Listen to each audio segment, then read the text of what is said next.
So you've edited your video in DaVinci Resolve, and maybe you've recently made the switch from Premiere Pro. Everything looks great, and you've even dabbled with DaVinci's superpowers, color grading.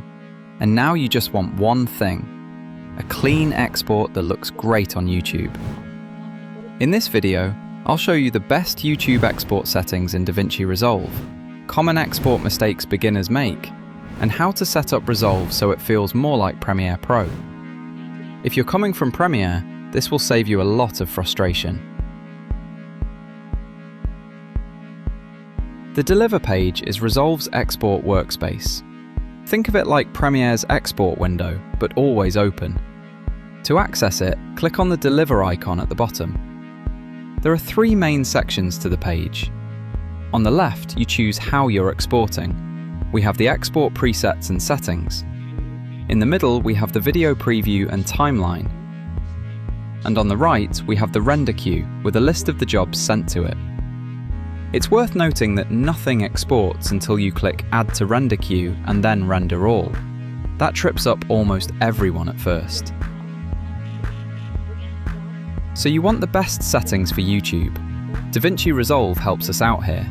Choose the YouTube preset. Let's take a quick look at what settings that gives us so we can understand it more. The format is MP4. The codec is H.264. The resolution is set to match the timeline, and so is the frame rate. If you're coming from Premiere, this is basically the same as a standard H.264 YouTube export. And finally, for audio, AAC is perfect. Once the settings are done, click on Add to Render Queue at the bottom. And then once the item is added to the queue, click on Render All. You can render multiple timelines here by adding them to the queue.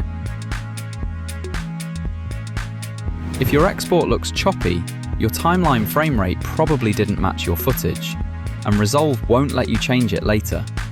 To resolve this, go back and either change your timeline settings or reinterpret the imported footage to match the timeline. Only part of your video exporting? Make sure the entire timeline is selected, not the in and out points. If nothing is happening, you probably didn't click Render All. I've done it more times than I'd like to admit. Now, for those who have switched from Premiere Pro, this part is huge. Keyboard shortcuts are your bread and butter, and DaVinci lets us emulate the Premiere set, meaning that muscle memory isn't wasted. Go to DaVinci Resolve and then Keyboard Customization. And right here, you can choose Adobe Premiere Pro. This instantly remaps shortcuts like C for blade, V for selection, Command or Control plus B for cuts. It makes Resolve feel familiar immediately.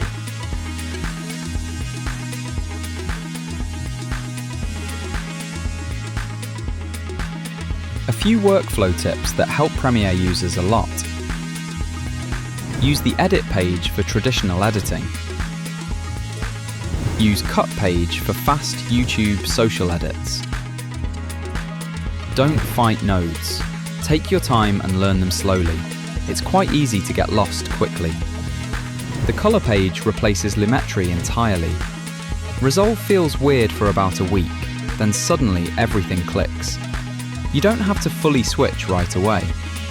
A lot of editors edit in Premiere, do color grading in Resolve, but if you're tired of crashes, subscriptions, or slow playback, Resolve is absolutely worth learning.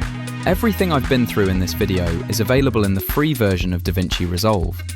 If this helped you, leave a like, it really helps the channel. And if you want deeper videos on color grading, fusion effects, or speeding up your workflow, subscribe and let me know what you want next. Thanks for watching, and I'll see you in the next one.